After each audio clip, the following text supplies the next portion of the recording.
ڕاگەاندنی کۆمیتەی ناوەندی حیزبی کۆمونیست ئێران بۆ پشتیوانی لە مانگرتنی سزا دراوانی زیندانی قزل حەسار. هاوهەنگاو لەگەڵ هاواری نا بۆ لە سێدارەدان. ئێستا 5 شەو ڕۆژ بەسەر دەستپێکی مانگرتن لە خواردنی زیاتر لە 1500 بەندکراو لە زیندانی قزل حەسار تێپەڕ دەبێت. کەسانێکی کە بەجەستەیەکی کز و لاواز بەڵام ئیرادەیەکی بەهێز لە بەرامبەر تێغی ئیعدامدا ڕاوەستاون و بە یەک دەنگ خوازیاری یەک شتن. ڕاگرتنی خێرا و دەست بەجێی سزای لە سێدارەدان و نەهێشتنی بەتەواوەتی ئەم سزا نامرۆڤانەیە. ئەم بزافە نەڕەزایەتیە کە ڕۆژی دووشەمە 21 ڕەزبەر دوا بە دوای گواستنەوەی ژمارەیەک لە سزادراوان بۆ ژووری تاکەکەسی دەستی پێکرد و با خێرایی زۆربەی بەشەکانی زیندانی گرتەوە، سەرەڕای هەڕەشە و تند و تیژی و گوشاری ماموران هەروە بەردەوامە. دۆخی جەستەی زۆرێک لە زیندانیانی مانگرت و ناجێگیرە و گیانی هەندێکیشیان زۆر لە مەترسیدایە. لە چەند ڕۆژی ڕابردوودا لانی کەم 8 کەس لە زیندانی قزل حەسار لە سێدارە دراون و ژمارەیەکی زۆر لە ناڕازیان لە دۆخێکی جەستەی گەلێک دژواردا. بەڵام بەم حاڵەشەوە بێدەنگ نەبوو. ئەم مانگرتنە هاواری کبکراوی ئەو مرۆڤانەیە کە لە 4 دیواری نایەکسانی و لەو دیوی میلەکانی مەرگەوە بەندکراون. هاوارێک لە دژی سیستەمێکی کە زیندان و مەرگی کردوتە ئامرازێک بۆ دەسەڵاتدارێتی بەسەر خەڵکدا. ئاماژەی زۆرێک لە راپۆرتەکان بە بارودۆخی خراپی جەستەی زیندانیەکان، کەم تەرخەمی بە ئەنقەستی بەرپرسانی زیندان و گیان لە دەستدانی لانی کەم زیندانیەک بەهۆی کەم تەرخەمی و پێڕانەگەیشتن نیشانەیەکی ئاشکرایە کە لە جەنایەتە بەردەوامەکانی کۆماری ئیسلامی لە دژی زیندانیانی سیاسی و کۆمەڵایەتیە.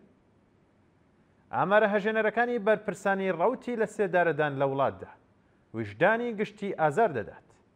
تەنیا لە 20 ڕۆژی یەکەمی مانگی ڕەزبەردا 162 حکمی لە سێدارەدان بەڕێوە چووە. لە 6 مانگ و 20 ڕۆژی یەکەمی ئەم ساڵی هەتاویشدا زیاتر لە 1000 کەس لە سێدارە دراون و لە سەرەتای ساڵی 2025 زای نیشەوە لانی کەم 1128 کەس لە سێدارە دراون.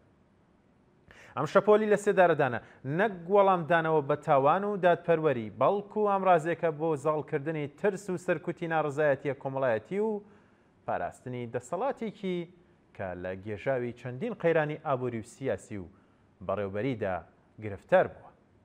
ئێمە ڕای دەگەێنین کە لە سێدارەدان کوشتنی بەنقەس و ڕێکخراوی دەوڵەتیە و دەبێت دەست بەجێ ڕابگیرێت.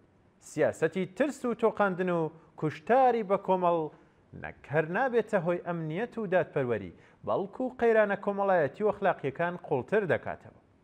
زیندانیانی ناڕازی مافی خۆیانە بەبێ هەڕەشە و تند و تیژی داواکاریەکانیان دەربڕن و لە دادگاییەکی دادپەروەرانە و دەستڕاگەیشتن بە پارێزەرێکی سربەخۆ و هەڵسە و کەوتی ئینسانی بەهرەمەند بن. نابێت بنەماڵەی سزادراوان و ناڕازیان بەتەنیا بمێننەوە. پشتگیری و پشتیوانی کۆمەڵگای مەدەنی پێویستێکی بەپەلە و هەنووکەیە. حیزبی کۆمونیستی ئێران وێ ڕایڕاگەاندنی هاوپشتی تەواوی خۆی لەگەڵ زیندانیانی مانگرت و لە خواردن لەسەر ئەوە جەخت دەکاتەوە کە خەبات بۆ ئازادی و دادپەروەری خەباتێکی بە کۆمەڵە، واتە لەو دیوی دیوارەکانی زیندانەوە تا سەر شەقامەکان، لە ناو کارگە و ناوەندەکانی بەرهەمێنانەوە تا زانکۆکان، لە ئێرانەوە تا هەر سوچێکی ئەم جیهانە. لەمڕۆوە داوا لە سەرجەم ئازادی خوازان، ناوەندەکانی مافی مرۆڤ، چالاکانی پیشەی و کۆمەڵایەتی، هونەرمەندان، خوێندکاران، معەللیمان، پەرستاران و شارۆمەندانی مرۆڤ دۆست دەکەین. دەنگی زیندانیانی قزل حەسار بە گوێی خەڵکی جیهان بگەێن و خواستی هەڵوەشانەوەی سزای لە سێدارەدان بکەن بە داواکاریەکی گشتی و گشتگیر بە دەربڕینی هاوپشتی ئاشکرا لە ڕێگەی لێدوان و ڕاگەاندن، کۆبوونەوەی ئاشتیانە و بڵاوکردنەوەی هەواڵ و پەیوەندی لەگەڵ ڕێکخراوە نێودەوڵەتیەکانی مافی مرۆڤ، گوشارەکانی بیرروڕای گشتی بۆ ڕاگررتنی سزای لە سێدارەدان و دەستەبەرکردنی ئەمنیەتی گیانی و مافی زیندانیان زیاتر بکەن. بنەماڵەی سزادراوان بە تەنیا مەهێڵنەوە، پشتگیری یاسایی و دەرونی و کۆمەڵایەتیەوان ڕێک بخەن.